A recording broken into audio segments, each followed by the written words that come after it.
Here, Days of Rock Fam, are you ready to give God a praise? Come on, put your hands up. We will celebrate. Thank you, Jesus, that you reign forever.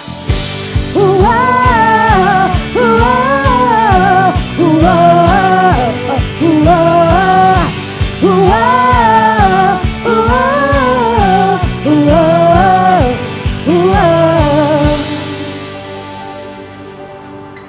And our God is great and glorious. We put our trust in your name, Jesus.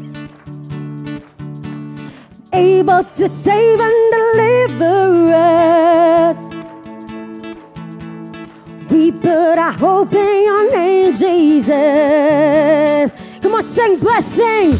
Blessing and honor, glory and power unto our God. Forever and ever. All of the honor, all of the praise is yours. Yours forever.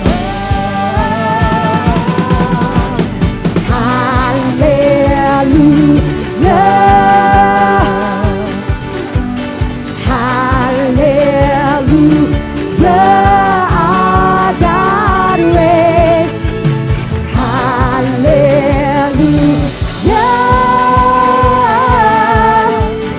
hallelujah, our God reigns. Come on, put your hands up.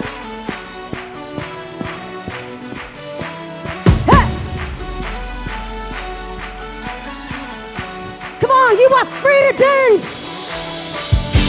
Whoa, whoa, whoa, whoa, whoa.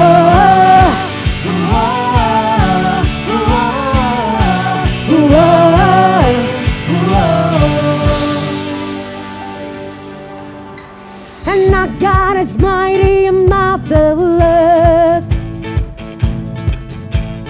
We put our trust in your name, Jesus. There's nothing to fear, you are here with us. We put our hope in your name, Jesus. Come on, sing blessing.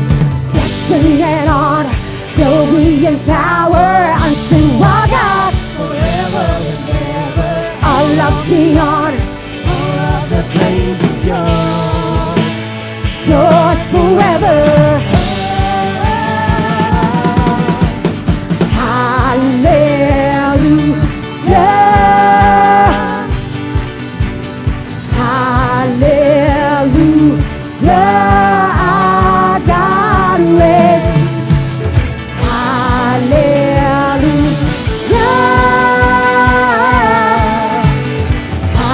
hallelujah.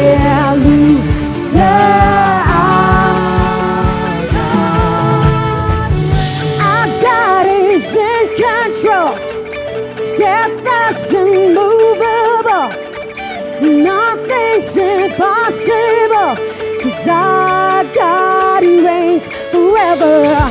Our God is in control, steadfast and immovable, nothing's impossible, 'cause our God reigns.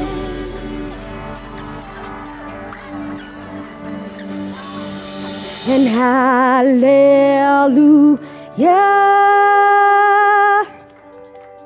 hallelujah, God reigns. Hallelujah,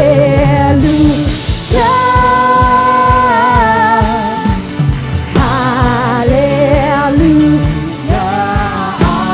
Our God is in control. Our God is in control. Steadfast and immovable, nothing's impossible.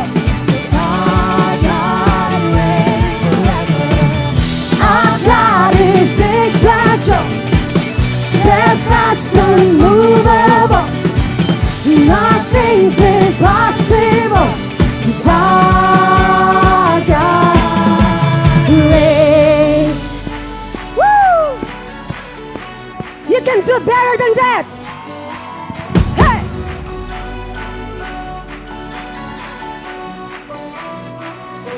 Everybody dance.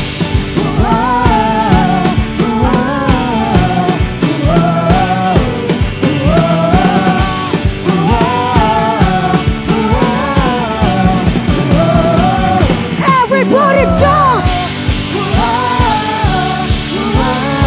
We give you praise.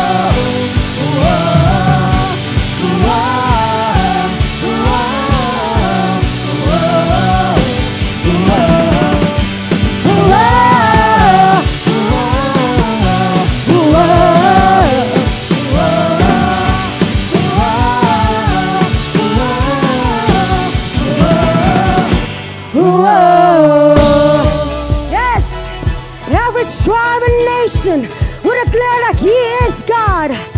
Hallelujah.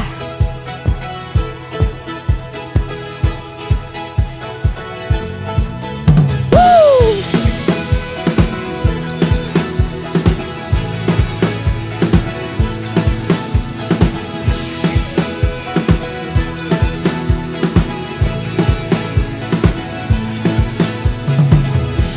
Oh, every tribe will see your glory, and every nation bow before you. All our treasure turn to ashes in a light of you. And as we're singing, holy is our Lord Almighty. Only you are worthy, worthy of it all. Praise and glory, honor and strength unto our God, unto our God. Matchless, endless, love unrestrained. This is our God. Ever, come on, sing it. Ayo, ayo, ayo. Come on. Ayo, ayo, ayo. Ayo, ayo, ayo. Ayo, ayo, ayo. Every tribe will see your glory. Every nation bow before you. And all our treasure turn to ashes in a light of you.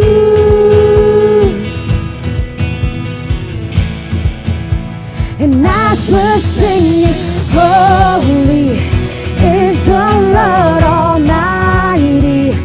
Only you are worthy, worthy of praise Him. Praise and glory, honor and strength unto our God, unto our God. Matchless, endless, love unrestrained. This is our God. Ayo, ayo, ayo, ayo, ayo, ayo, ayo, ayo, ayo. Come on, sing it. There is no one like our God. There is no one like our God. No one. There is no one like our God. There is no one like you. There is no one like our God. Wala kang katulad, O Diyos. Wala kang katulad, O Diyos. Wala kang kalubagino. Wala kang kalubagino. Oh, praise and glory, honor and strength unto our God, unto our God. Oh, matchless, endless, love unrestrained. This is our God. Praise and glory, honor and strength unto our God, unto our God. Matchless, endless, love unrestrained. This is our God. Praise and glory, honor and strength unto our God, unto our God.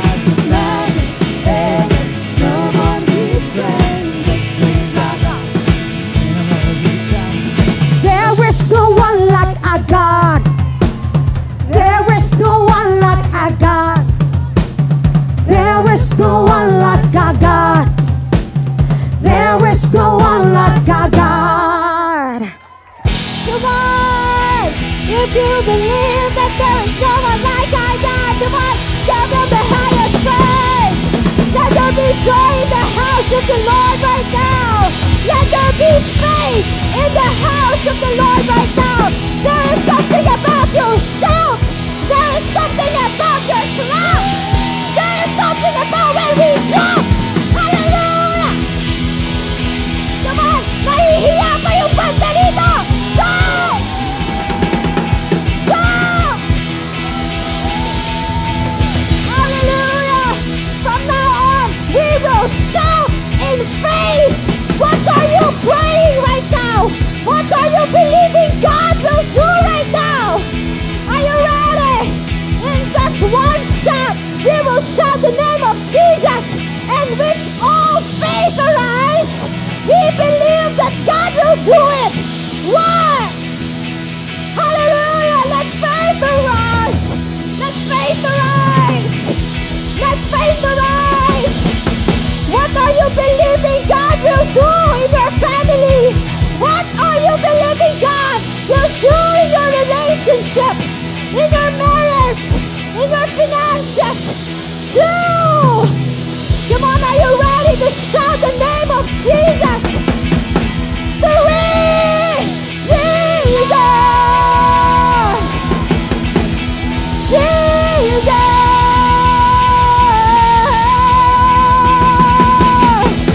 Oh, there is no one like your name. There is no one like your name. Your name brings healing. Your name brings deliverance. Your name brings peace. Your name is joy. Your name is so beautiful. Come on, Jesus. Lord, we believe, oh God. Gone are the days that whenever we say your name, parang walang nangyayari.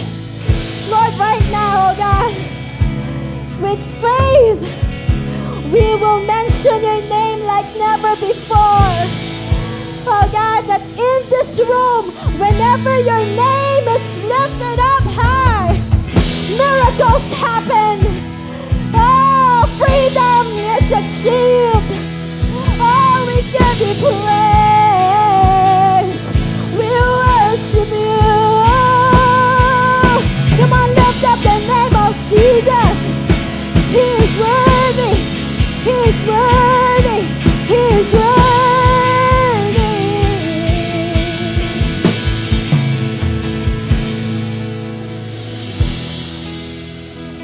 Lord, thank you. And with one family, with one faith, we are ready to pray as a family. Lord, right now, we are praying for healing. Meron po bang nangangailangan ng kagalingan sa bawat isa sa atin? Maybe family members, maybe kayo mismo. You want to be healed from something.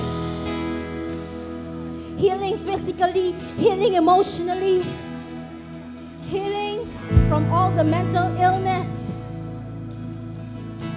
God is able. He can do it. And right now, thank you, Jesus, for healing us. Thank you, Jesus, for delivering us from anything that is causing us pain physically, emotionally, Lord. Thank you, Jesus, that in your name we can experience newness, freedom, joy, Lord. Thank you, God. And even as we say amen to this, may nararamdaman pa rin kayo, maybe may tinuturo si Lord. Purihin pa rin natin siya. Ano mang pagdaanan natin, posible ba na purihin si Lord habang nasasaktan tayo? Oo! It's still possible! That's the essence of being a Christian, that whatever you're going through, we can still lift up the name of Jesus. Kaya Lord, salamat po. At maging sa buhay ng aming pastor, Pastor Ron, Lord, thank you, Jesus, for healing him completely. Thank you, Jesus, for giving him the joy. Thank you, Lord, kung mahal namin si Pastor, mas mahal mo siya. Kaya pagagalingin mo siya, Lord. Thank you for providing the healing, providing everything they need. Magmula sa hospital bills and all, Lord God. Strength sa mga nag-aalaga, nagbabantay. Lord, physical strength, emotional strength din sa family Betanzas. Lord, maraming salamat.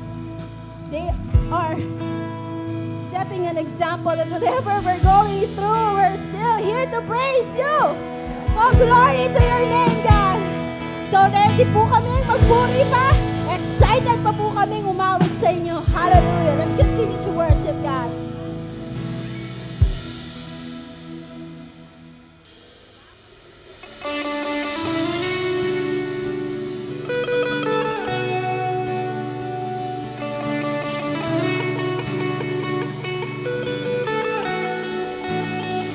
They're afraid to rise.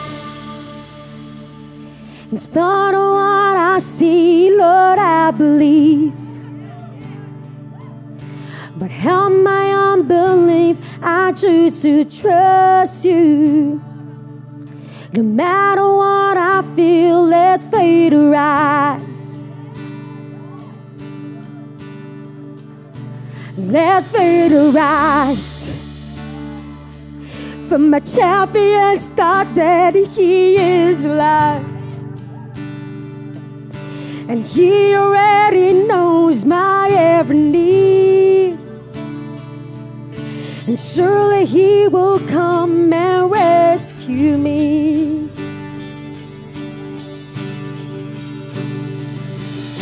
And God of miracles come. We need your supernatural love to break through. Nothing's impossible. You're the God of miracles.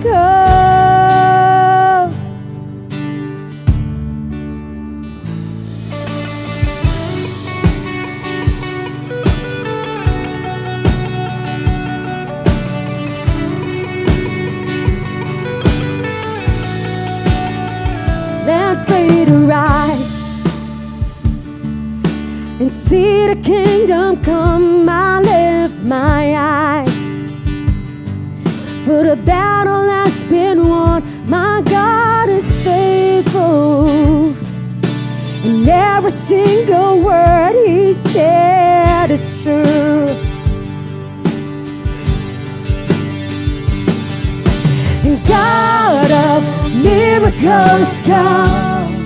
We need your supernatural love to break through. Nothing's impossible. You're the God of miracles.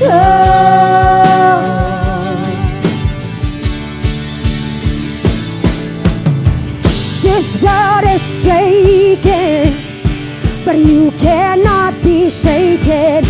My heart is breaking, but I'm not broken yet. Your love is fearless. Help me to be courageous.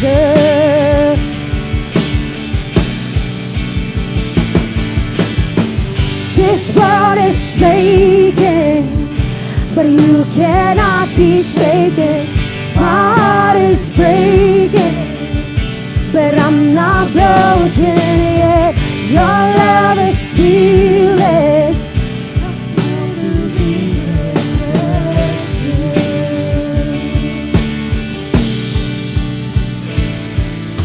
And God of miracles come. Come on, sing it, church. Supernatural love to break through. Nothing's impossible. You're the God of miracles.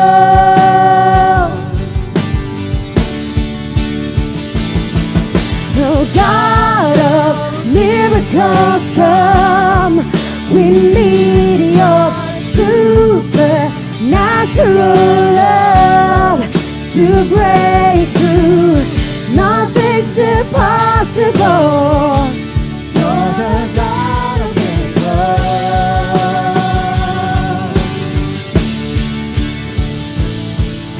A God of miracles come. We need your supernatural love to break through. Nothing's impossible. You're the God of miracles.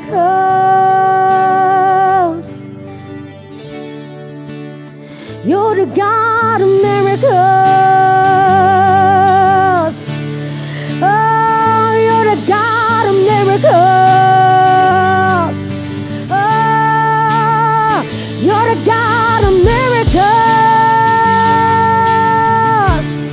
Our God is able. Our God is mighty. Our God is strong. Come on, praise Him. Praise Him. For our God is able. He can do miracles. Oh, we will worship you, God. Thank you, Lord.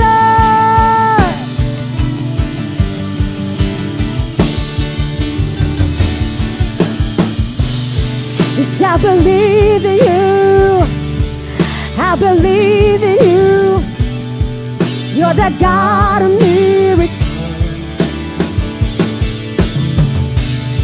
Yes, I believe in you. And I believe in you. You're the God of miracles. I'm gonna sing, I believe in you. I believe in you. I believe in you. You're the God of miracles. I believe in you. Yes, I believe in you. You're the God of miracles. The God who was and is to come. The power of the risen one. The God who brings the dead to life. You're the God of miracles. The God of miracles. The God who was and is to come. The power of the risen one. The God who brings the dead to life. You're the God of miracles. You're the God of miracles. The God who was and is to come. The power of the risen one. The God who brings the dead to life. You're the God of miracles. God of miracles. We believe in you, God. And I believe in you. I believe in you. You're the God of miracles. And I believe in you. And I believe in you. You're the God of miracles. We believe in you, God. And I believe in you. And I believe in you. You're the God of miracles. I believe in you. I believe in you. You're the God of miracles. Yes, I believe in you. I believe in you. You're the God of miracles.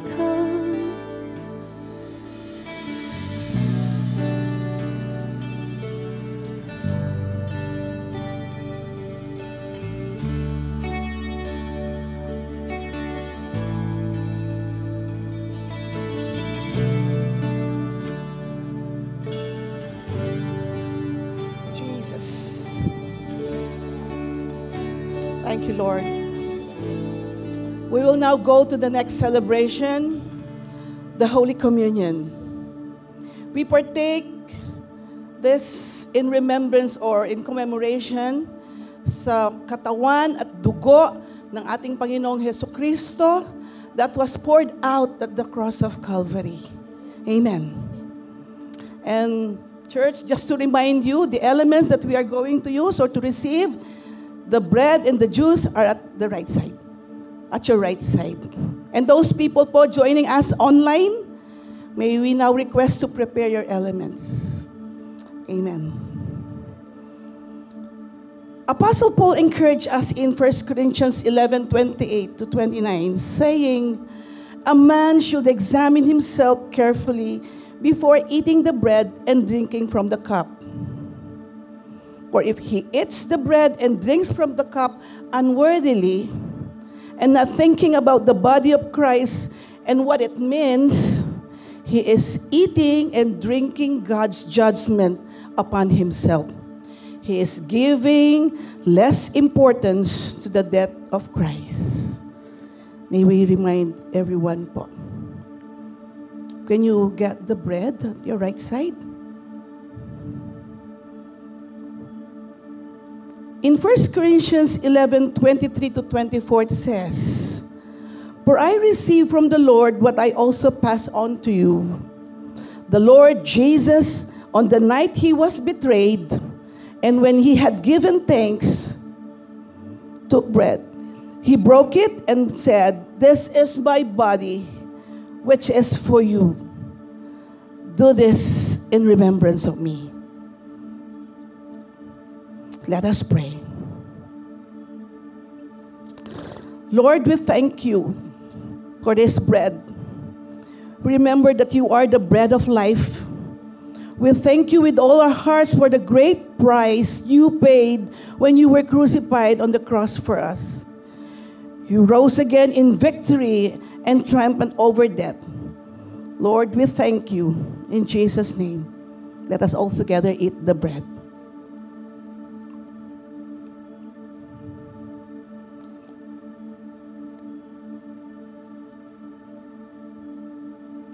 Let us all get the grape juice. The cup represents the blood of Jesus that was set for us, set us free. There is no remission of sin. There is no forgiveness apart from shedding of the blood of Jesus. And it says in 1 Corinthians 11:25 to 26, "In the same way, after supper, he took the cup, saying, 'This cup is the new covenant in my blood. Do this whenever you drink it in remembrance of me. For whenever you eat this bread and drink this cup, you proclaim the Lord's death until he comes.'" Let us pray. Thank you, Lord. As we drink this cup, we remember that you are the giver of life. We remember the blood that was shed on the cross. Through this we were saved, and now there is forgiveness of our sins. Thank you, Lord. In Jesus' name, let us drink the grape juice.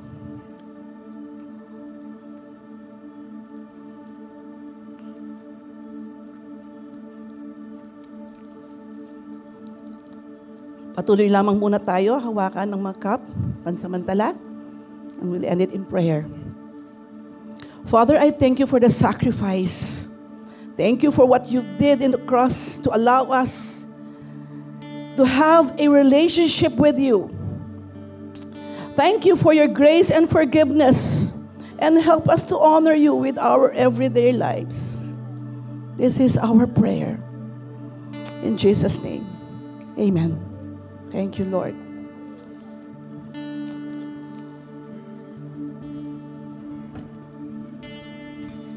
Maraming salamat po. Amen. Palakpakan po natin ang Panginoon. Come on, lahat po na excited. Let's give God the best clap offering. Come on, He is worthy to be praised. Hallelujah. Hallelujah. Amen. Happy Sunday, The Rock family. Tingnan mo yung katabi mo, sabihin mo, Happy Sunday. And I would like to welcome you to Cinema 6. Ayan, sino pong naligaw kanina, pumunta pa rin sa Cinema 1? Meron po ba? No, lahat naman po alam nila. Welcome po sa ating Sunday worship experience, and we're so blessed and excited na makita po ang bawat isa. At sa ating pong pamilya, we really look after this day, no? We look forward sa Sunday, though every day naman po ay it's really a special day. Hindi lang po Sunday, dahil araw-araw ay ang araw na ginawa ng Panginoon. Amen. Before we go to the word, tinan mo yung katabi mo, sabihin mo, nagalmusal ka na ba? Nagkape lang daw yung iba. Amen. Yung mga nasa taas po ba, gising na gising na? Ayun. Ito lang po yung side ko na gising na. Yung dito po, gising na po ba? Okay. Yung gitna po kaya? Ay, kulang pa po ng kape. Amen. Again, welcome po sa Cinema 6. And we're so excited sa mga gagawin pa po ng Panginoon. At habang pong inaalaw tayo ni Lord na mag-gather dito, no? At mas lalo tayo excited, of course, pag darating po yung time na palalabasin na tayo ng Panginoon at paggagawa na natin yung church na pinapanalangin po natin. Amen. Before we go to the Word of God, gusto ko pong i-welcome muna yung mga first-timer natin. Meron po ba dito first time mo ngayon sa The Rock City Church? Can I see your hands? Meron po ba? Ayun po, sa likod. Palakpakan po natin. Sa taas po ba meron? Ayan, may mga lalapit po na mga ushers sa inyo from our guest experience team para po to hand you yung mga small token po namin. No? And we are praying na hindi po ito yung huli at first time nyo na pag-attend. We're looking forward na makita po kayo, makasama namin kayo dito every Sunday. Amen. And another po na announcement, sino po nandito last Sunday sa ating Heart for the House na Commitment Sunday? Can I see your hands? Amen. Grabe po yung ginawa ng Panginoon. At sa mga nakakaalam po ng Heart for the House, pero wala po kayo last Sunday at gusto nyo pong humabol, dahil po yung Commitment Sunday, last Sunday, ay yun po yung time kung saan binigay natin yung mga commitment cards natin. No? Sinulat po natin doon yung mga pledges natin kung magkano yung ibibigay natin sa November 19 na Heart for the House.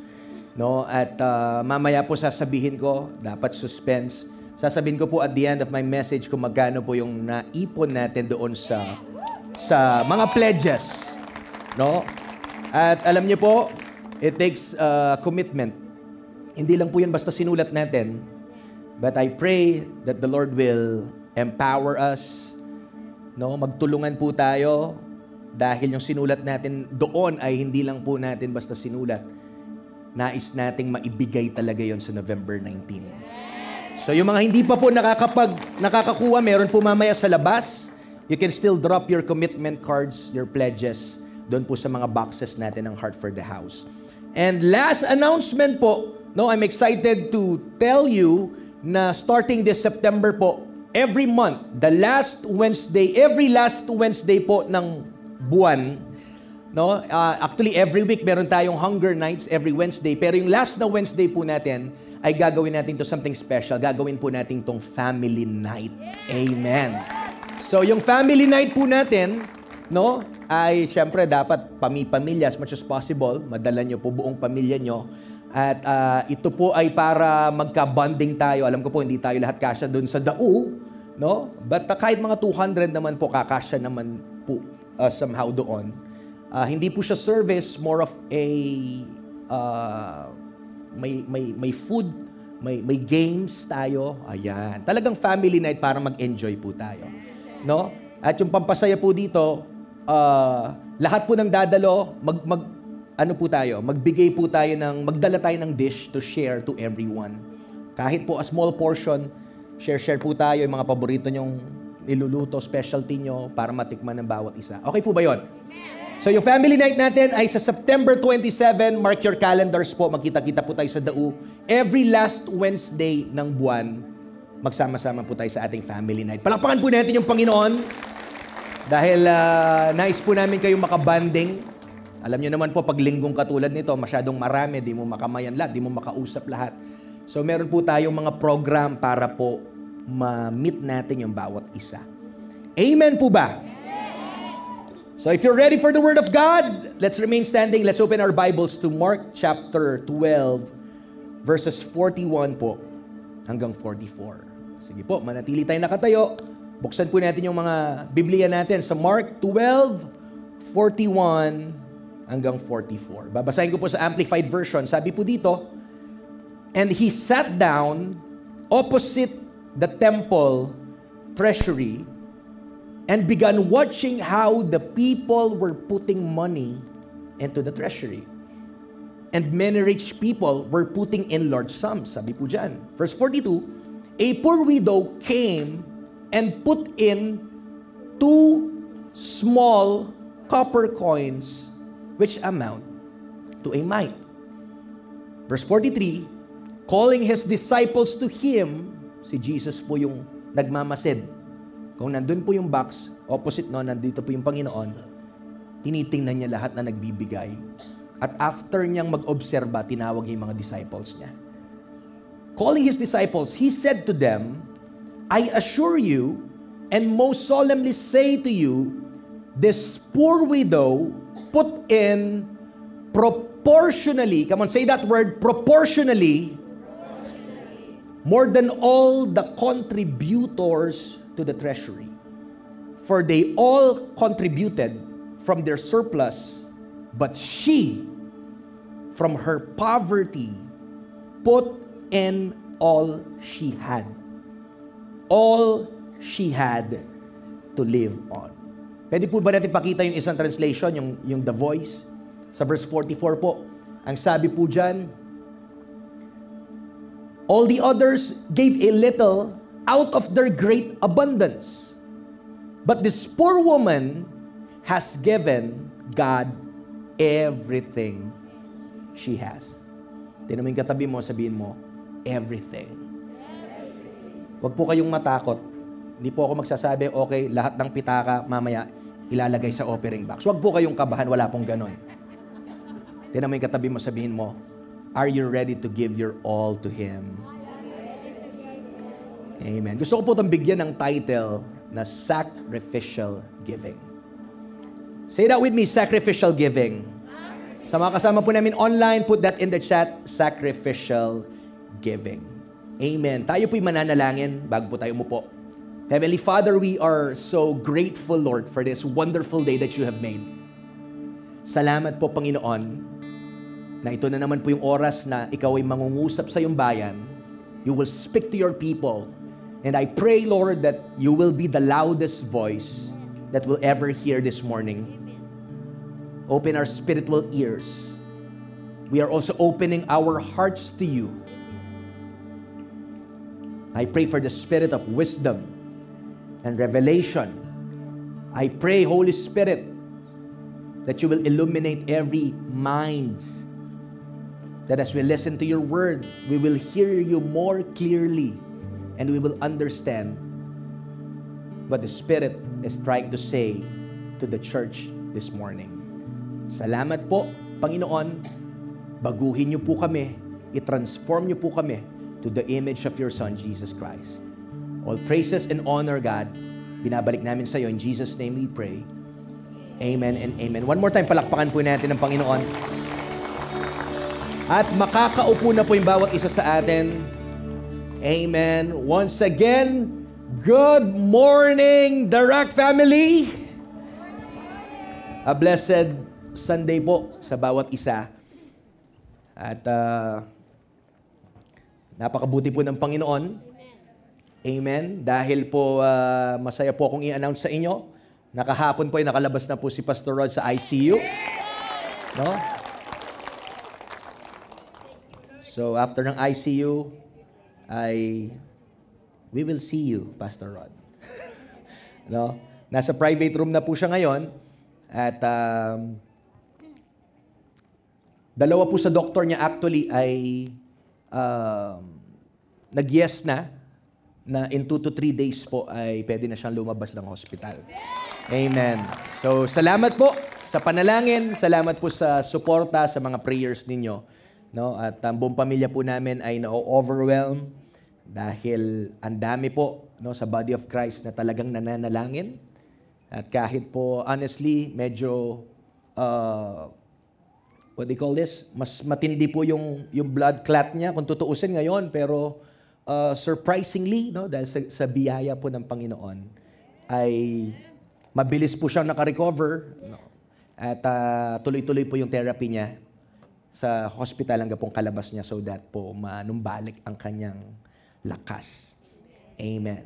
So, pag-usapan po natin itong word, again, entitled sacrificial giving. Come on, say sacrificial. No? Ito po yung inimpress ng Panginoon na pag-usapan natin ngayong umaga. Hindi po dahil pang-suporta dun sa ating Heart for the House, but alam niyo po, yung giving ay hindi lang po siya confined doon sa Heart for the House. Yung sacrificial giving, it is not just confined doon sa ating Heart for the House. But I want you to understand that following Jesus requires a sacrifice. So that pag tiningnan po natin itong picture na ito, hindi lang natin naiisip yung Heart for the House. Dahil po sa ating Christian journey, remember what Jesus told the first disciples na sabi niya, if you want to follow Christ, if you want to follow me, if you want to be my disciples, ano sabi ni Jesus? You must deny yourself to carry your cross and follow me. At yun po ay matinding requirement sa sino man daw po na nais nilang sumunod sa Panginoon. So yung buhay nating Kristiyano, it is not a walk in the park. If you want to follow Jesus in your life, then you need to understand it will require sacrifice. Tama po ba? At alam niyo po that the sacrifices that we do, they have a very powerful effect on the future. Lalo na po kung ginawa natin to out of our obedience. Yung pagsunod mo sa Panginoon, hindi lang po para sa iyo yan. Tumatama yan hanggang sa mga anak mo, magiging apo mo. Alam niyo po yan? Dahil generational po tayo mag-isip. Tama po ba? No? At ito pong sacrificial giving na pinag-uusapan natin, no? Kung tayo po ay mag-o-offer sa Panginoon ng ating resources or anything po na i-offer natin kay Lord, sa tingin niyo po, I want to pose this question, what is the kind of giving that God deserves? Kung ang pagbibigyan natin ng Panginoon, anong klase po kayang pagbibigay ang deserve ng Panginoon? Tanungin ko po kayo, sino, lahat po ng may mga asawa na, taas kamay. Oh. Ano po kayang klaseng regalo yung deserve ni Mrs.? Ngayon, nagsalita na po yung asawa ko sa likod. Yung asawa ko po, hindi mahirap pasayahin. Samgyupsal lang, okay na. Kaya mukhang magsasamgyup kami after nito. Hello? Di ba po, asawa mo or pag nagre-regalo ka, hindi ko po alam kung ganun din yung standard nyo. You want to give the best. Tama po ba? Pero ito yung sinasabi ko, taas po natin yung level dahil yung pagbibigyan natin hindi sa tao. Ano yung kind ng pagbibigay? Yung deserve ng Panginoon. At ang sagot po dito ay walang iba kundi sacrificial giving. Tama? Dahil po, ang pagbibigay ng walang sakripisyo ay parang hindi ka rin nagbigay. Ulitin ko po, medyo mahapdi po yun, maanghang yun. To give without sacrifice is not to give at all. Pag tayo po pala nag-o-offer sa Panginoon, imagine yung pinagbibigyan mo, yung Diyos na lumalang sa'yo, yung Diyos na nagbigay ng lakas mo, ng hininga mo. Bakit ka nakatayo ngayon? Because sa Panginoon. Yung trabaho mo, galing yan sa Panginoon. So when our Creator, our Maker calls us to give, then I think He deserves nothing but the best. Deserve niya po na kahit magsakripisyo tayo. Sa tao nga, nakakapag-sacrifice tayo eh. Pag may gusto tayong bilhin, ako pamangan, mag-diet ko. Ay, hindi, sige, nakakapag-no ka sa ibang bagay kasi nag-yes ka doon. Lalo na, gusto mong bumili ng magandang ref at ng what do you call this? Ng washing machine. Talagang gagawin mo lahat. Diba? Ganyan po tayo mag-isip eh. But again, I want to remind you, dahil darating po ang time na ang Panginoon magre-require siya ng sacrifice sa buhay po natin. Kaya ko po sinasabi to, hinahanda ko po kayo, hindi lang po to para sa Heart for the House. Dahil kahit tapos na po yung Heart for the House, ang Panginoon tatawag siya. May mga sacrifices along the way. Hindi na mawawala yung topic ng sacrifice sa buhay natin bilang Kristiyano. Palakpakan po natin ang Panginoon. At alam niyo po, itong sacrificial giving is a scriptural principle. Hindi po ito gawa-gawa, but ito po ay scriptural. Galing po ito sa Bible. At alam niyo po, una itong minodel ng Panginoon. Nung ang Diyos natin, binigay niya ang kanyang kaisa-isang anak, na si Jesus, so He could bring the whole world to Himself. And that sacrifice, listen, cost Him something. And Jesus, or God the Father, He did it out of love for the world. Sino po ang magulang dito na he would be willing to sacrifice yung kanyang kaisa-isang anak? Ganun po katindi. Look at this. Ganun katindi yung love niya sa atin. Nakita niyo po? So, kung titingnan mo, yung sacrificial giving at saka yung love, magkakonekta po yan. Hello? Let's set this clear. Sacrificial giving must be motivated by love. Kaya willing ka mag-sacrifice kasi mahal mo. Kaya willing ka na gawin lahat kasi mahal mo. Kayo po kaya, ano na yung nagawa niyong sacrifice para sa mahal niyo? Kayo na po yung sumagot niyan. Alam ko po meron. Ano ng klaseng pagsasakripisyo? Sa spiritual na bagay naman po, ano naman po kayo yung mga sacrifices na natin ang binigay natin para sa Panginoon? Because sa panahon po natin ngayon, nowadays, where Christians are getting more comfortable, and imbis na po na radical Christianity, na punong-puno ng sacrifice, ngayon po, ang Christianity minsan gusto nila yung convenient na lang sila. Hello? Wala na yung sacrifice. Kaya even sa spiritual na bagay, nadadala natin yon. When the church will call for something that will, alam mo yon, mabibigay natin yung buong dapat magsakripisyo ka, dapat ganito, makikita mo, hindi lahat tumutulong, hindi lahat pupunta doon. Hindi lahat willing gawin ito. But I'm here to challenge you. As your pastor, I'm here to encourage you from the Word of God, because God is giving me a vision kung saan niya tayo gustong dalhin, and in order na makarating tayo doon, kailangan may mga iwan muna tayong bagay dito. Ay, natutulog po atang iba. Come on.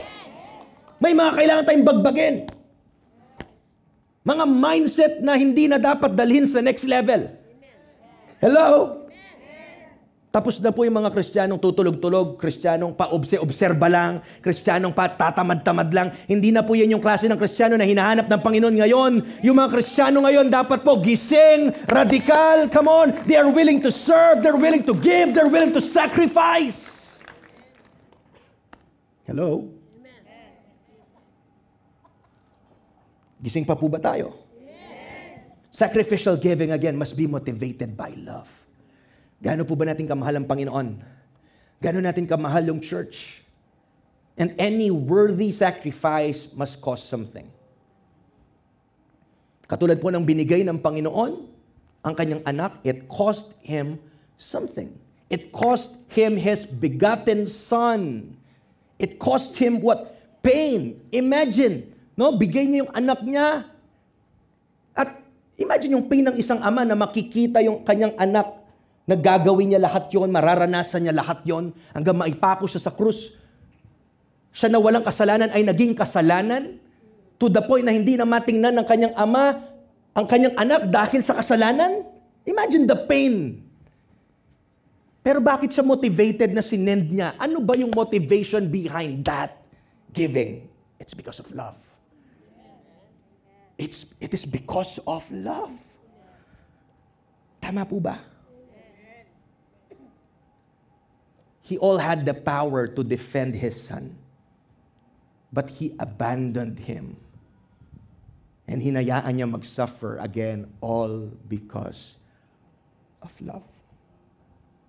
Ganon ka kamahal ng Panginoon. Palakpakan po natin si Lord. Wow. Sige po, can we celebrate the love of the Father ngayong umaga? Ganon niya tayo kamahal. At naghahanap din po yung Panginoon ng mga taong magre-respond doon sa love na yon. Hello? Hindi lang po tao na magsasabing mahal niya yung Panginoon sa labi, pero gagawin niya, ipapakita niya kung gaano niya po talaga kamahal ang Panginoon. So, Pastor, ano po ba yung sacrificial giving? Yung sacrificial giving po, no, is giving beyond our means. Come on, say, beyond our means. Di ba po, lagi natin naririnig ngayon, lalo na po sa mga what they call this, wealth or finance coach na sinasabi, nakikita yung problem natin ngayon is we are living beyond our means. Ano pong ibig sabihin ng living beyond our means? Ibig sabihin, yung sweldo mo, 10,000, yung lifestyle mo, pang 20K. Wow! Yan yung living beyond ng means mo. Pero ano po kayang mangyayari kung tayo ay magde-decide ngayong umaga at palitan natin yung isang letter na yon, yung living beyond our means, palitan natin yung letter L ng G, at gawin natin giving beyond our means. Ano po kaya ang next na gagawin ng Panginoon sa church na ito? Pag lahat ay natuto to give beyond their means. Let me say it this way, church. Let's assess it. If your giving to the Lord does not hurt, then it's not sacrificial. Hello. Medyo maanghang po yun. Pag ang pagbibigay daw pala natin ay hindi tayo nasasaktan, yan pala yung gauge mo na hindi siya sacrificial. I want to set it straight para magkaintindihan tayo. Pastor, ano ba yung sacrificial giving? Tama po ba? Another, if your giving does not stretch you or stress your faith, grabe, dumating na ba yung na-stress yung faith mo? Talagang, parang in-stretch na-stress pa yung faith mo, then it is most likely not sacrificial. Gising pa po ba tayo? Amen. Alam niyo po, yung topic about faith, katulad po ng pinag-usapan natin last Sunday, kailangan po itong hindi lang pinag-uusapan pero po talagang pinapractice natin. Kasi yung faith, it's like a muscle. Ang tao po, kung hindi ka nag-gym, there is no way na pupunta ka ng gym at bigla mong mabubuhat yung 100 pounds. Walang ganon. Kasi po kailangan mong i-train, masana yung muscle, at yung faith is like a muscle. Kaya nga po, tingnan niyo po yung ano niyan, yung level niyan. No? Ako po, natutuwa ako, may mga stories, testimonies na sinasabi la, Pastor, elementary, nag-start akong mag-tithes ng mga high school pa lang ako. Yung tina-tithes ko 20-20, 30-30, hanggang lumalaking allowance niya, naging college na siya, hanggang nagtrabaho siya, nakita niya yung faithfulness ni Lord, pero nag-start siya maging faithful doon sa 2020 pa lang. Kung doon sa 2020, naging faithful ka, naniniwala po ako, kung consistent ka na nagiging tapat sa Panginoon, kahit dumating po na may sacrificial na ipapagawa yung Panginoon sa'yo, handa kang gawin po iyon. Kasi nga, na-stretch na eh. Tingnan niyo po to. Nasanay na yung muscle. Nasanay na. Hindi ka makakarating dito sa level na ito. Pastor, gusto ko talaga maging generous giver. Yung iba sa atin gusto mo mag-jump from here to there, pero there's no way na pwede kang mag-jump ng ganyan kasi mabibigla ka.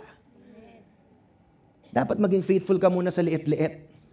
Kaya nga po yung Heart for the House natin, it is over and beyond ng ating normal or regular tithes and offerings. We still give our offerings every week, and yet may iniipon pa po tayo. Yun po yung ating giving beyond our means. Palakpakan nga po natin yung Panginoon.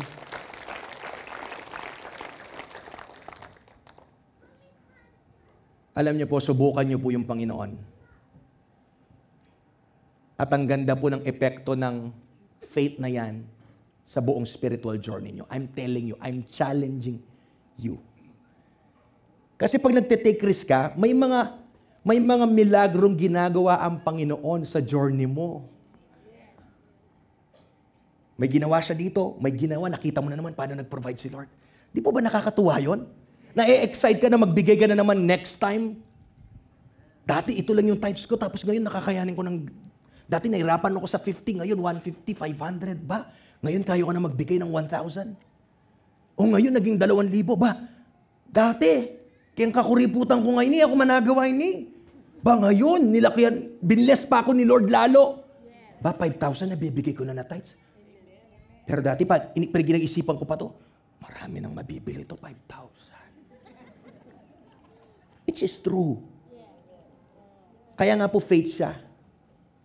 Faith na alam natin pag binitawan natin yung pinapabitaw ng Panginoon, ipoprovide niya yung future pa ng mga pangangailangan po natin.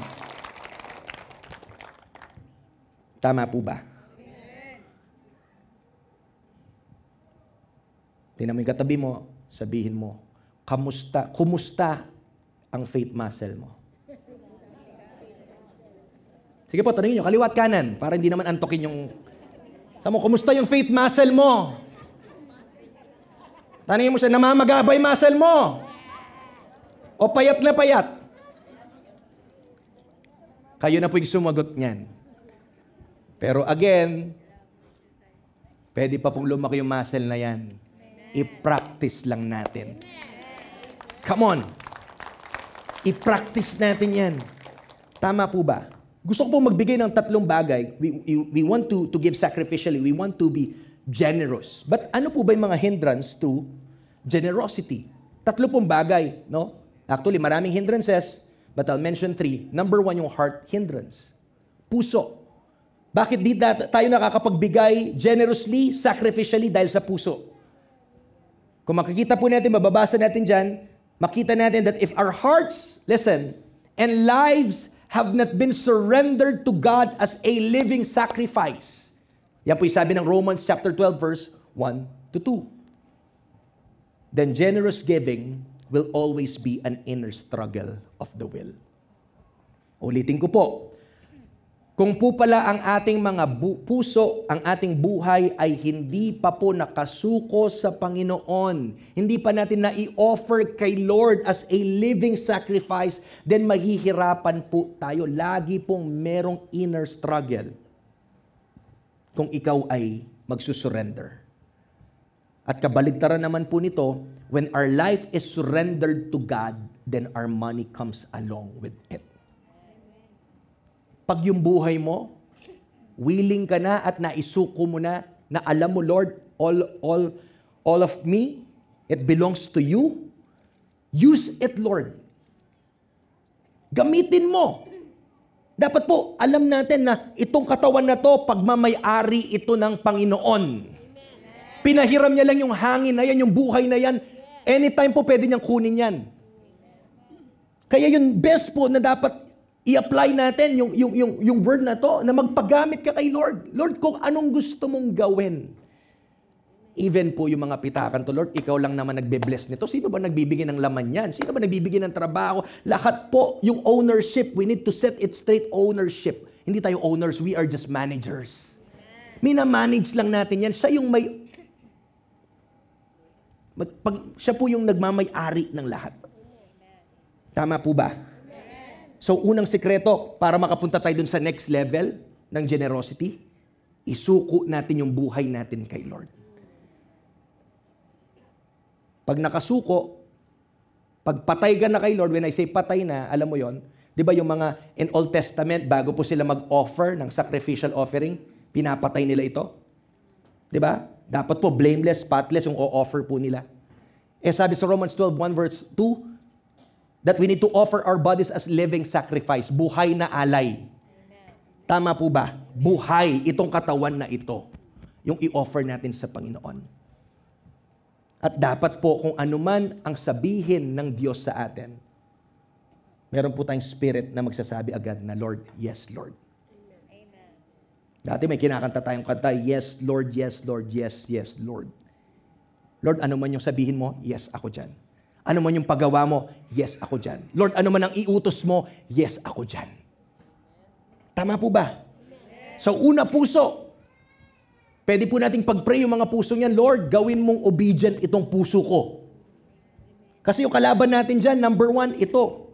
May ibang gusto kasi ito eh. Ayaw sumunod ito. Kaya I pray, katulad po ng Ezekiel 36:26-27, that I will put a new heart and a new spirit, sabi ng Panginoon. At yung bagong puso at bagong spirito ay susunod sa akin. Tatanggalin niya daw yung pusong bato, papalitan niya ng pusong laman. At yung bagong puso na binigay ng Panginoon sa atin, yun po yung puso na willing siyang sumunod sa Panginoon. Yan po yung una, heart hindrance. Pangalawa po ay love hindrance. Sabi po dito that if we love the world and the things in the world, then our love for God is superficial. We need to understand na tayo po ay dumadaan lang. We are sojourners. Nandito po tayo, we are of the world. We are on the world but not of the world. Ibig sabihin po, hindi po ito yung final, come on church, hindi ito yung final na destination natin. Nakikiraan lang po tayo dito.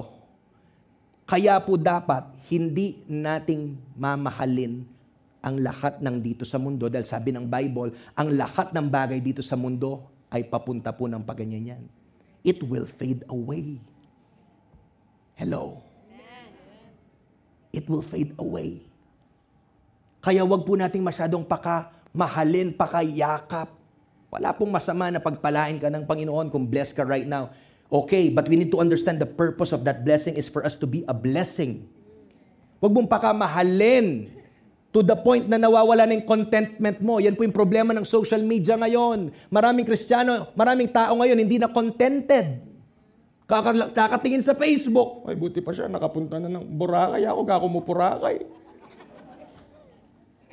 Hindi na kontento sa buhay. Because of what?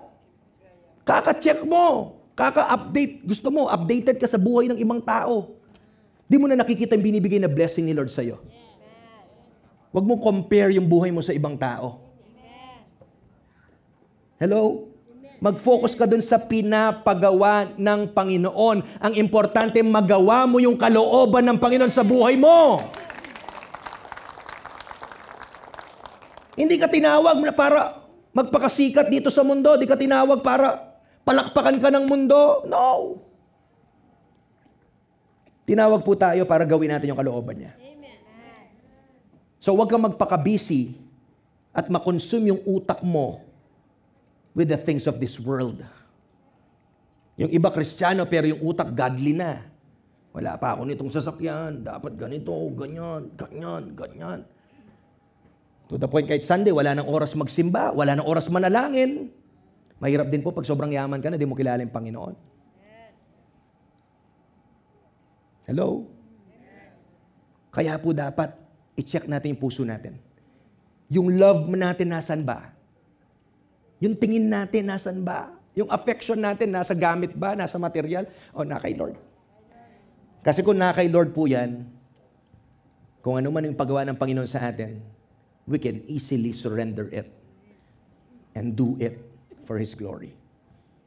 And of course, number 3, ano pong hindrance sa generosity? Debt hindrance. Mahirap po magbigay sacrificially at generously kung meron po tayong maraming pinagkakautangan. No? Kaya po, yung the way we spend our money ay meron din pong spiritual na connection yan. Hindi po ibig sabihin na yung pera, spiritual na bagay, Pastor, paano? Opo, spiritual po yan. Dahil po, the way we manage, the way we spend, nagpapakita po yan ng laman ng puso natin. Kung nafo-focus na tayo sa pag-acquire to the point na, no, uutangin ko lang to para magkaroon ako nito. Ay, ako na lang sa office yung walang iPhone. Manutang ko pa para may ka-iPhone ko para pakita ko sa kanila. Ayan, ganyan nangyayari. So instead po na maging kontento ka, at mabigay natin sa Panginoon nararapat sa napupunta yung kayamanan na pinagkakatiwala ni Lord. Napupunta sa utang o napupunta sa pagbabayad ng interest after interest after interest. Paano ka magpapagamit kay Lord kung ganon? What ministry involvement, sabi po dyan, and spiritual blessings are we saying no to because of being handcuffed to our creditors? Nakatali tayo sa mga pinagkakautangan natin. So, paano po? We're so busy na, alam mo yon, na-focus ka na kung saan kukuha ng pera, pambayad dito. Instead na malaya kang ma-enjoy mo na magpagamit ka kay Lord. Tumulong ka. Makapagbigay ka sa kaharian ng Panginoon. Tama po. Mailan lang po yan, pero tandaan nyo po, yan tatlong bagay na hindrances sa ating pagiging generous. Yung heart, yung love, at saka yung debt. Tama po ba? Ngayon po, balikan natin yung buong picture ng text natin kanina sa Mark. No? Makita po natin dito, dun sa story natin, na si Jesus po, ina-assess niya yung ating pagbibigay by watching us how and by watching us what we give. Kung nandiyan po yung mga Bibles nyo, titingnan nyo po sa Mark 11, doon po yung story kung saan si Jesus, nag-visit po siya sa templo, at dito niya po sinabi na my house shall be called a house of prayer, at nakita niya po, no? Yung pagtitinda doon sa templo, at winasak niya po, inano niya yung mga lamesa, nagalit po siya dahil you're making it a den of robbers. Nalala niyo po yun? So yun po sa Mark 11. At tinapos po ni Jesus yung visit niya sa temple by commending this poor widow. So makikita mo po yung contrast between the greed ng mga religious leaders at yung sacrificial generosity po ng poor widow na ito. Kung makikita po natin, no, ito pong story ng poor widow, actually it is also a story that points to Jesus who gave His all to save sinners. Kung lalaliman po natin, yung context po nito, nakita po natin na nagbigay itong poor widow ng kanyang sacrifice, pwede nating i-commend yon, but we must also lament for the fact that nagbigay po ang poor widow na to sa mga den of robbers. Dahil po may mga priest, no, na mga pariseo sa templo na nanlalamang.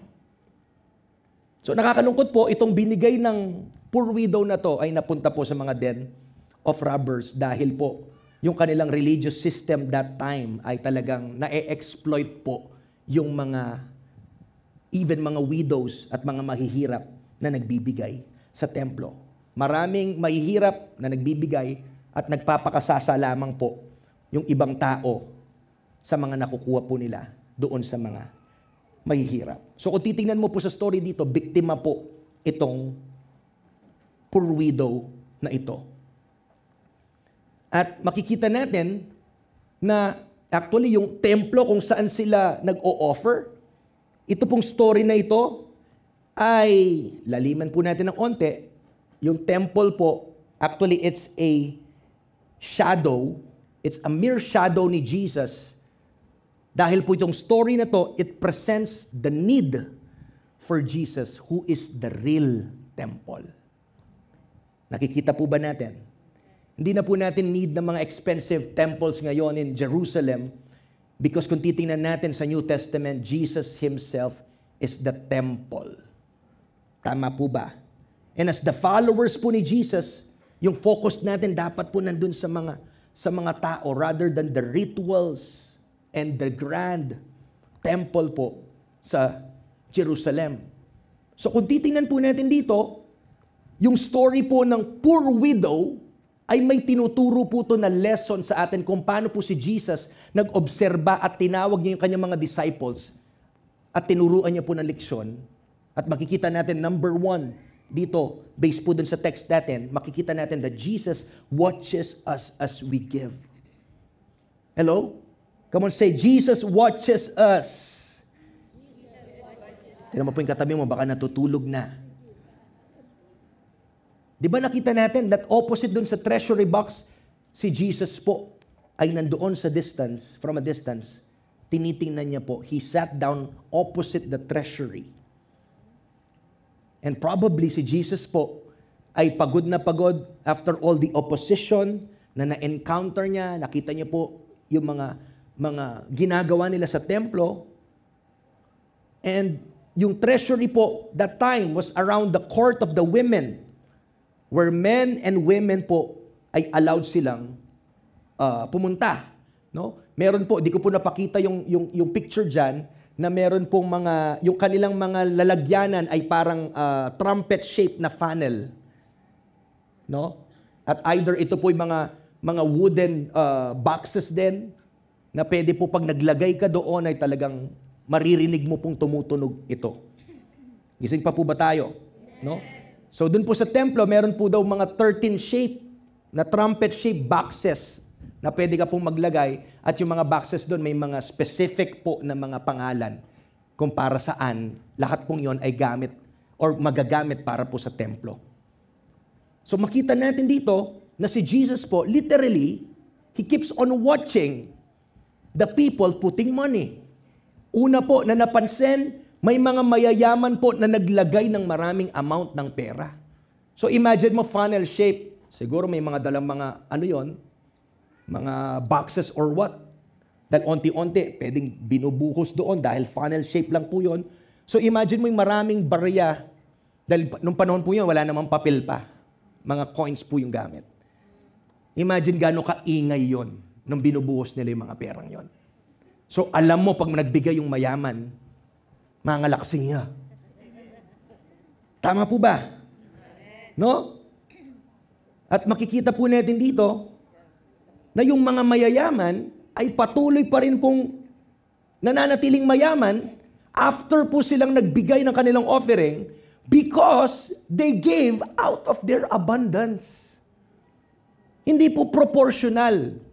Marami silang pera at kumukurot lang sila, kaya kahit makita ng ibang tao doon, kala nila, wow, big time to, mayaman to. Pero yung totoo po, kinukurot lang nila, kinukuha lang nila yung small portion sa big portion ng pera nila.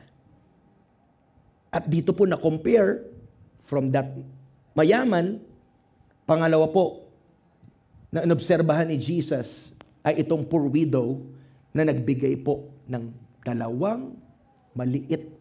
maliit lang na sentimo. Possibly po, nung binigay niya yon, hindi man po may ngalaksing. Baka hindi man po narinig dahil po sa gaan ng 2 small copper coins na yon.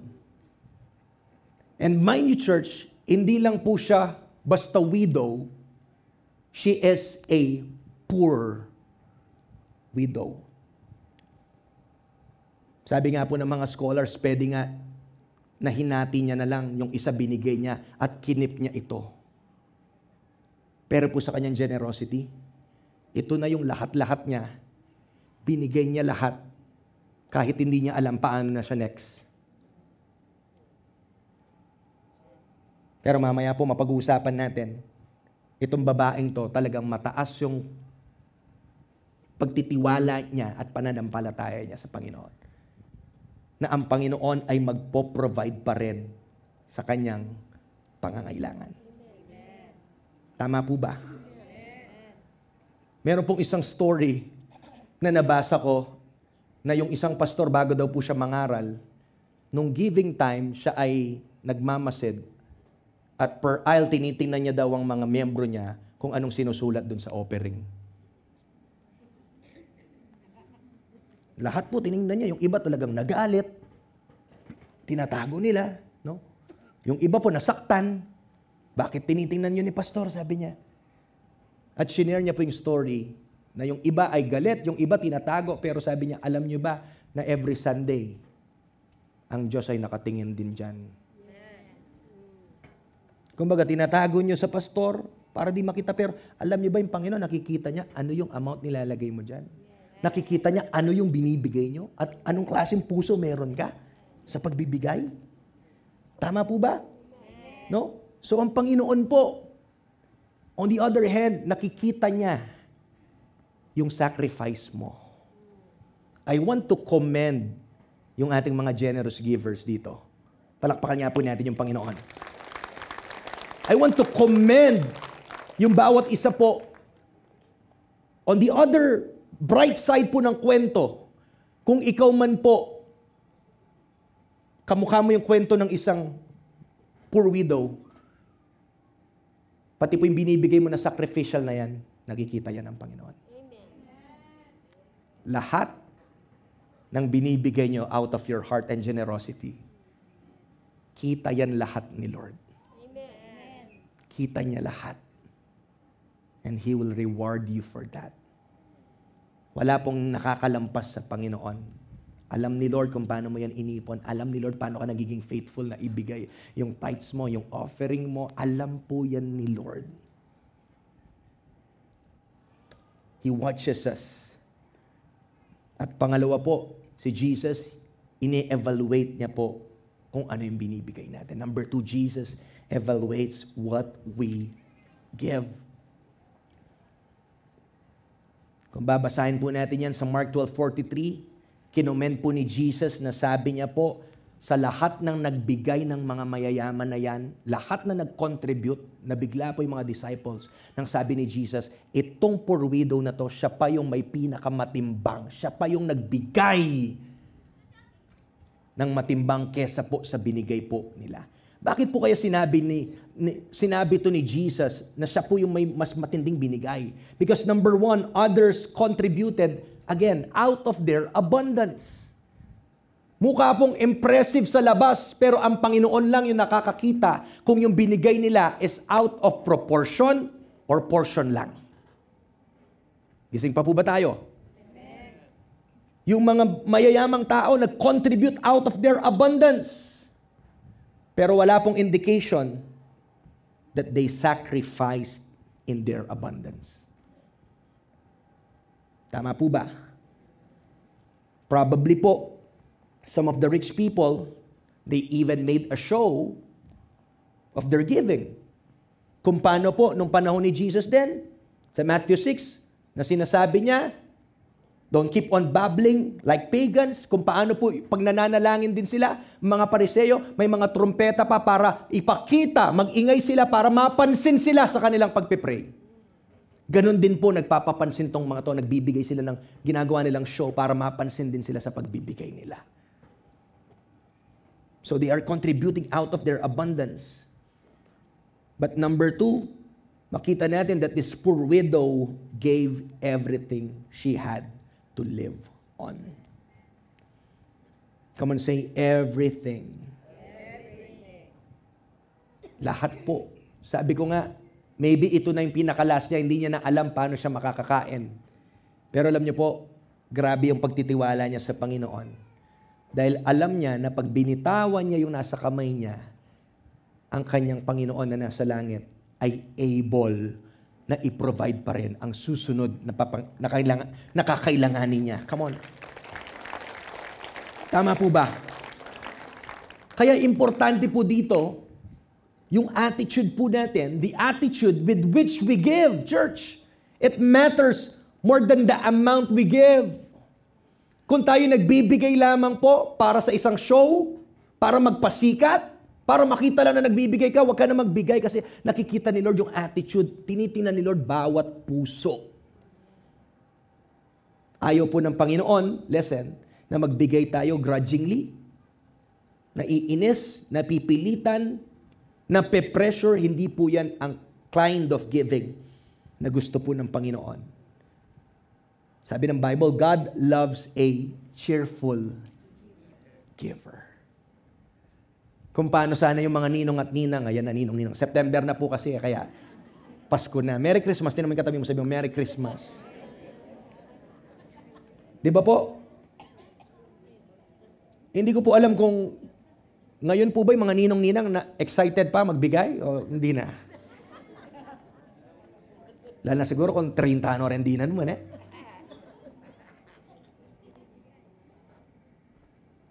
Pero alam niyo po yun, parang iba po yung feeling.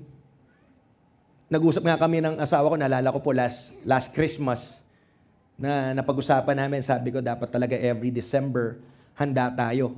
Kasi ang sarap po na bigyan mo yung mga inaanak mo na ikaw mismo, ninong-ninang, talagang nakipagsiksikan ka sa mo, naghanap ka ng perfect na mariregalo mo. Ganon din po ata tayo gusto ng Panginoon na maging excited sa pagbibigay natin. That we will come here every Sunday, ready tayo at excited tayo as we give that sacrificial offering to the Lord. Tuwang-tuwa yung puso natin because we are blessing His name and we know that what we're giving ay galing po sa Panginoon. Sabi po ni Warren Wiersbe that it's not the portion but the proportion that matters. Also, the value of a gift is determined by how much the gift costs the giver. Sabi ko nga po kanina, kung ang pagbibigay natin ay walang kurot at walang pain, hindi po siya considered na sacrificial. At alam niyo po, nakaka-excite po yung gagawin ng Panginoon sa atin. Dahil dito po sa season, mararanasan din natin yung delayed gratification. May mga bagay na gusto mo nang bilhin pero may commitment ka sa Panginoon at sinasabi mo, Lord, uunahin ko yung pledge ko para sa iyo. Because nandito po tayo sa season ng Heart for the House. Hindi natin mabibigay yung pledge natin kay Lord kung hindi tayo magiging disciplined. Tama? Hindi pwedeng kadating natin ng November 19. Lord, sorry, nagalaw ko lahat, Lord. Nagastos ko lahat, Lord. Alam niyo po, challenge po talaga lalo na may mga, minsan may dumarating emergencies along the way.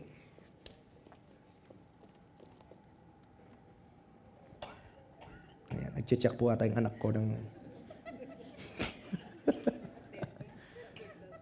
attendance. Binibilang niya po sining absent. Hindi kasi makaluklok na yan. Tama po ba? Okay lang po yan kasi si Jesus mismo, sabi niya, let the little children. No? So, welcome po yung mga anak natin dito sa church. But balikan po natin. Again, the value of a gift is determined by how much the gift costs the giver. How much po ba did it cost us para ibigay ito? Sa poor widow po kasi, listen, it cost her everything. Naalala ko po yung verse sa 2 Samuel 24:24. Lagi natin kinukote to. But the king replied to Araunah, no, I insist on paying you for it. Ito po yung alam natin dito. I will not sacrifice to the Lord my God burnt offerings that cost me nothing.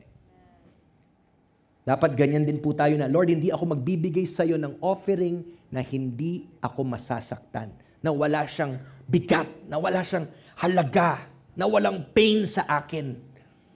Tama po ba? No? Kaya maging wise po tayo sa ating pagbibigay, not just for our heart for the house, but every time we give, every time we sacrifice po sa Panginoon. Dahil po tinitingnan ng Panginoon yung ating mga puso. At sa akin pong pagtatapos, ito pong widow, the widow's giving, teaches us, listen, that we must be radical in our trust and commitment to God. Para po ito sa lahat. Alam niyo po, itong season natin ng Heart for the House ay tinitest tayo ng Panginoon. Makinig. Chance po ito. Lahat po na mata dito sa akin. Ito po ang binibigay na chance ni Lord sa atin or isang, what do you call this? What's the better word? Ito yung avenue na inaalaw ni Lord para po makita natin kung paano siya magpo-provide sa atin. Hello? Kaya po pag may ganyang pagkakataon, instead po na tayo ay tumakot, matakot, ma-excite tayo, at ma-challenge tayong magbigay. Dahil ito pong level na ito, tingnan niyo po to. Parang yung story po ni David at ni Goliath. Kung si David ay natakot kay Goliath, ano pong mangyayari? Possibly, hindi alam mo yon, yung promotion po ni David ay nandun po sa likuran nung Goliath na yon, na nung natalo niya po. Si Goliath, kailangan niya lang palang magpakatapang dahil yung promotion naghihintay sa kanya. Same din po sa atin, no? Na instead na matakot tayo sa mga ganitong pagkakataon, actually, makita sana natin to ng ibang-iba with a new perspective. Yung response natin, di dapat tayo matakot. Pero chance ito, avenue ito na makita natin paano gagalaw si Lord sa mga buhay natin. Naniniwala po ako sa season na to ng ating Heart for the House. Marami po sa atin mag-breakthrough sa kanilang pagtitiwala sa Panginoon. Marami sa atin, instead na matatakot, mas lalo pong tataas yung faith po nila. Palakpakan po natin yung Panginoon.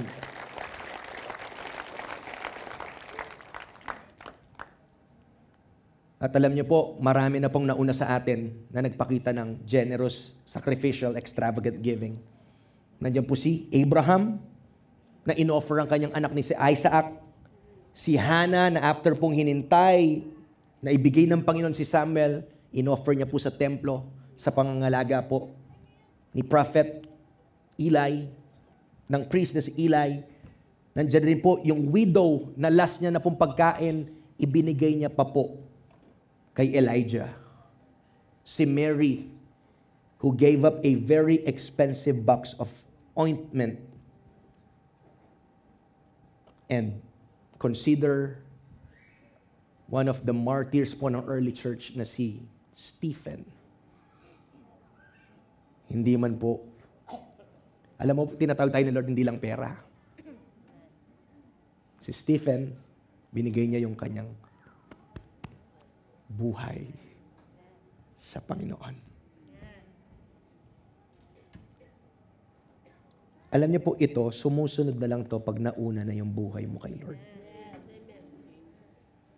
That's why we need to first surrender our lives to Him. Hello? Una po, isuko natin ang ating mga buhay sa Panginoon. At lahat po yan ay susunod na po. As we give to the Lord's work sacrificially, as I end, reminder po that sacrifice is giving the first and best, not our leftovers sa Panginoon. Deserve po ni Lord yung mainam,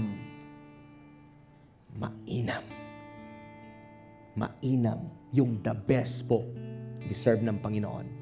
At yun po yung i-offer natin sa Kanya. Palakpakan po natin yung Panginoon. Tatayo po tayo right now. And we will bow our heads.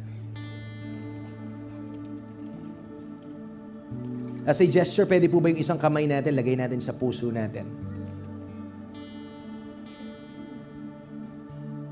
I know that God is touching every heart right now. He is anointing every heart na yung ating mga puso na matigas ay papalitan ni Lord ng pusong laman, puso na handang sumunod sa Panginoon, puso na readyng sumunod, magbigay, magsakripisyo, ready to do God's will. Lord, here's our heart. Narito po ang aming mga puso. Sinusuko po namin ito sa iyo, Panginoon. We don't want to stay where we are, but we want to go to the next level. Na even, Lord, kahit dumating yung time na may papagawa kang napakalaking bagay para sa Darak City Church, nais po naming makita yung sarili namin na nandito pa rin, naniniwala, nananalangin, sumusuporta. I-bless niyo po bawat puso ng pamilya po ng Darak City Church. Open our eyes, our ears, in our hearts, O God, that we may hear you and we may do ano yung nais mong ipagawa sa amin. We commit this season sa iyo, Panginoon, ng aming Heart for the House. After po namin nabigay yung aming mga pledges, Lord God, na isulat sa commitment card, ang aming pag-iipon hanggang November 19, pagpalain niyo po, Lord God. I pray for financial breakthrough. I pray that you would bless every businesses, bawat trabaho, career, Lord God.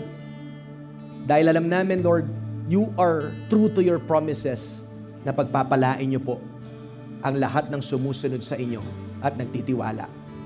Lord, binabalik namin lahat ng papuri at pasasalamat sa inyo, Lord God. In Jesus' name we pray. Amen and amen. Come on, palakpakan po natin yung Panginoon. Hallelujah. And as I promised po, no? Nasabi ko po yung vision natin last Sunday sa ating Heart for the House. About 4 po na bagay yung ating nag-iipon tayo for the coming year sa ating cinema rental. We will be adding more stuff sa ating so church staffing budget. Most likely 2 hanggang maximum 3 pa po sa staff. Tayo po'y naniniwala na magkakaroon tayo ng church vehicle. At narinig nyo po, yung pang-4 natin last Sunday ay yung ating church lot, no? Na starting this year, mag-iipon po tayo ng 2 milyon so that po may nakikip tayo every year, no? At alam niyo po, sa generosity po ng bawat isa, tayo po, doon po sa mga tinotal po natin yung ating mga pledges, no? Ang Panginoon na po'y magpala at mag-bless sa bawat isa na mabigay po natin yun ng buo this November 19. Pero po'y naipon po natin, meron pong 185, tama, na tao, yung iba po ay walang nilagay na pangalan or amount. Pero baka pag narinig nyo po yun, kayo na yung sasagot dun sa kulang. Praise God. Hallelujah. Yung total po na naipon doon sa mga pledges natin ay umabot po ng... Di ba nakaganon na? Umabot po ng 3,637,480. At kulang na lang po tayo ng 1,462,520. Palakpakan po natin si Lord. Meron pa po na yung iba hindi pa po nagbigay. Nung una, kala nyo malaki yung 5.1 million. Ngayon, 1.4 na lang yung kulang natin. Tulungan niyo po ang church na maging realidad po yan. By committing. Listen, lahat po na mata dito, mag-commit po tayo dun sa pledge natin. And if God is calling you to give more, then i-bless niyo pa po yung pangalan ng Panginoon. Bless niyo pa po yung kingdom ni Lord dito sa The Rock City Church para po sa next generation. So, I'm encouraging you, as we go out, yung mga gusto pa po mag-support, gusto pa pong mag-get a commitment card sa labas, drop it, bibigay po natin sa November 19. Palakpakan natin si Lord. Come on. Hallelujah! Woo! Anything is possible to those who believe. Hanap ka ng 5 tao, spread natin yung faith, bigyan mo sila ng high five at sabihin mo, anything is possible. Come on, come on, come on. Come on! Anything is possible with faith. Come on! Anything is possible. Yun lamang po. Marami pong salamat. Magtulong-tulong po tayo na maging reality po. Reality, itong vision na binigay ni Lord sa atin. To God be the glory po. Marami pong salamat.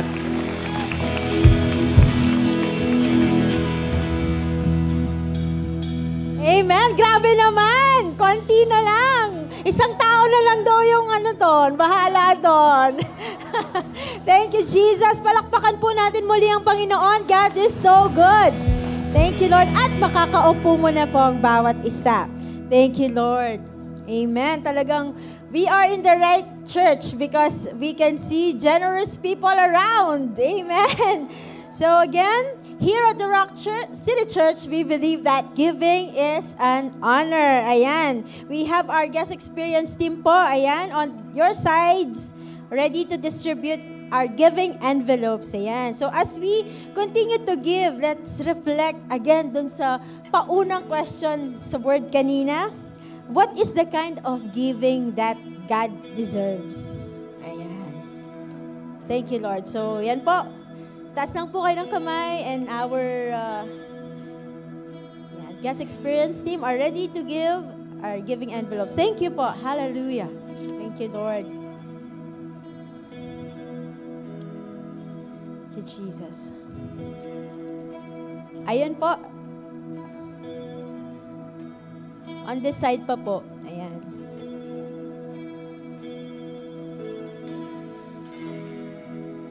Thank you, Jesus. And I want to pray for you right now. Let's close our eyes. Father God, patuloy po naming ina-acknowledge that you are the source. Lord, we are just managers. And that, what can we give that you have not given, Lord? What do we have that's not already yours? Lord, salamat po. It's a privilege na maging channel po ng pagpapala. It's a privilege po na maging daluyan ng pagpapalang ito. Lord, excited po kami habang we continue to give our offerings, our tithes. We are also excited na mag-ipon para sa Heart for the House. Lord, kami pong lahat dito ay bunga ng pagbibigay ng mga nauna pa sa amin. Lord, a lot of here are standing because of the generosity ng mga nauna sa amin. Thank you, Lord. So we will continue the legacy because we care for the next generation. Father, we praise you in Jesus' name. Amen and amen. Hallelujah. Thank you, Jesus. At syempre, kalampagin naman natin ang mga young people in the house. Where are you? Ayan. So are you still fired up? Yes, because just last week po, they had their Light Up concert, and we want you all to watch this video highlight.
Bakit tayo lahat nandito is for us to shine our light. Why do we need to shine our light? It is because light is needed because the world is in darkness. Kaya ka nandito. Bakit? Gusto ng Panginoon may liwanag ka. You are the light that shines for the world to see so that yung mga nasa dilim, magliwanag din yung buhay nila.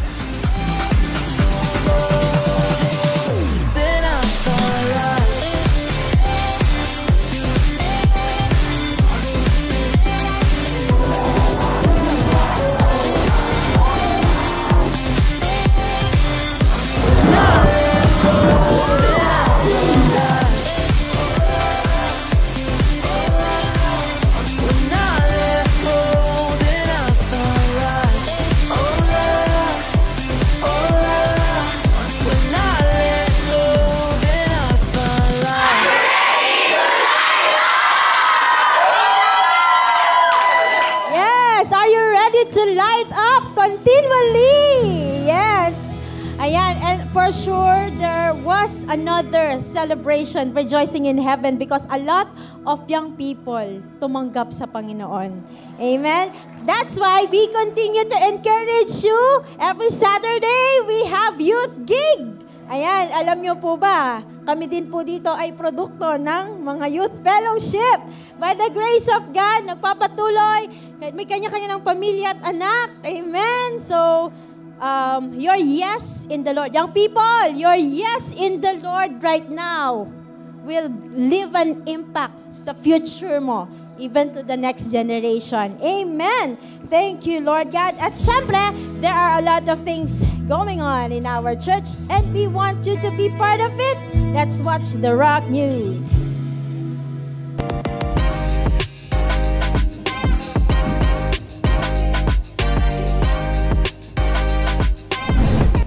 Whenever I see... Ay! Nakikinig pala kayo? Hi, The Rock Fam! 4 months na nga at marami tayong dapat abangan sa remaining months ng taon. So let's begin! Is God calling you to serve Him and His church? See you on our Serve Sunday next week. Watch this clip so we can help you choose which ministry is best for you.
Wondering what's next?